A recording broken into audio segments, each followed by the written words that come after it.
We're very fortunate tonight to have with us a candidate, and right now Monroe County is split back into two again. Our congressional district is split between the 10th and the 17th. The 10th congressional district has always been well served. A congressman like, even though as a Republican Joe they served the district well, the district is not served that well now. Tom Marino was basically made in my opinion, a disgrace of his representation of the district.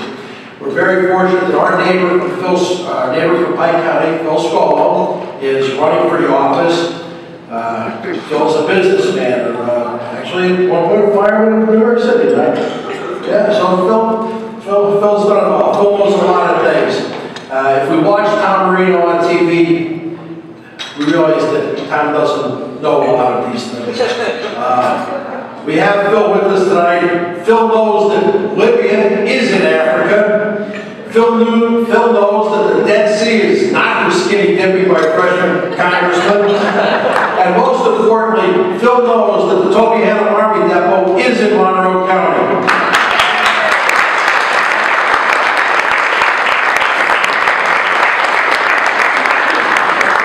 I'm pretty stoked. I want to introduce my new campaign manager, Clint Eastwood. Thank you so much, Ross. I'm Phil Scollo, and I live in Pike County in Milford, Pennsylvania. And I want to say that I'm honored to be running in the 10th Congressional District, Democrat, and running against Tom Marino. Actually, Monroe County is where it started for me. I remember cold days in January trying to get signatures on my petitions at the Stroudsburg. This was a recommendation from my friend Antarakia at the ShopRite in East Stroudsburg, and wound up on the last weekend getting 600 signatures there. So, yeah, thank you for that recommendation. So, I live in Pike County. I am a business person, a small business person, experiencing the struggles that many small business people are experiencing and many working families are experiencing throughout the 10th Congressional District and throughout northeastern Pennsylvania. I have a feeling I'm going to have some noise here, but I was born in Brooklyn, New York. It's hard to betray that when I open my mouth. My grandma was a charter member of the International Ladies Carpet Workers Union. And my dad was a New York City firefighter.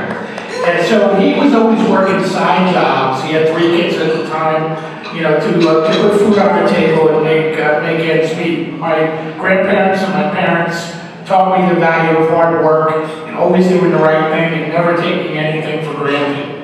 So I put myself through college, graduated from St. John's University, and worked full-time on the loading dock at Macy's at the same time. So it's all about work, really, I think. That's kind of the equalizer for everyone. So I worked in the insurance industry. I worked actually for AIG for a time. I grew up as in the operations department.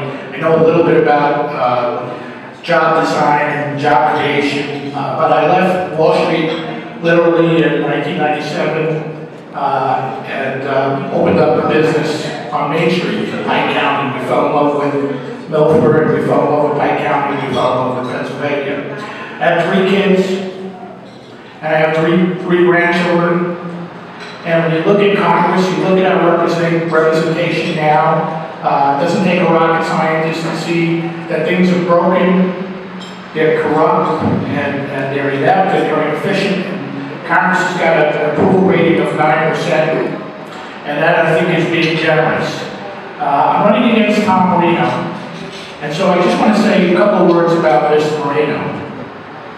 Mr. Marino voted for the budget, and I'll use the term here because you guys all know it, the Tea Party budget, that would destroy and take away the Medicare guarantee and replace it with a voucher system, a coupon system.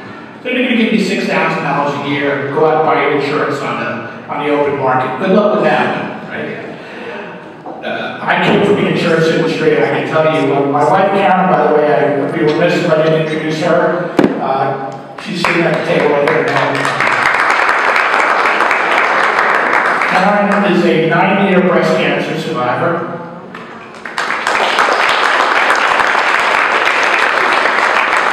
We know what it's like to have our health insurance canceled and not be able to replace it because of a pre-existing condition.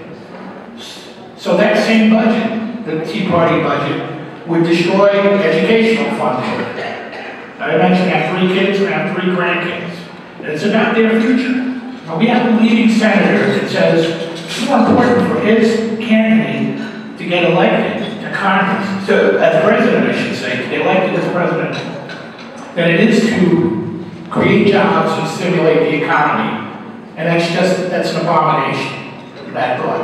And the third thing that the budget would do is it would destroy infrastructure funding. And any of you that have ever driven on 209 or Route 80, driven across Pennsylvania, the bridges and the roads have fallen apart. So that's the type of investment that we need absolutely now. My opponent, Tom Reno, voted to take the Medicare guarantee away, voted for the Tea Party budget in 2011 and in 2012. This one's got everybody scratching their heads. He voted to take funding away from the largest employer in northeastern Pennsylvania, the Toby Hanna Depot. I've been looking for an opportunity to be back in Monroe and call him on that issue. How do you vote to take 5,000, potentially to threaten 5,000 jobs in your own backyard when the economy is running when unemployment is running 9% and the economy is devastated, to take good, sustaining jobs?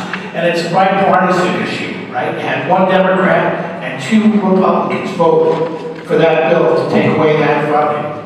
So I say I'm here to protect senior citizens, to protect working families, and to protect the Toby Hanna Army Depot. I'm going to fight hard to do that. And we have to start by getting guys like Tom Reno out of office. And thank you so much for your support. And I appreciate it. Thank you very much.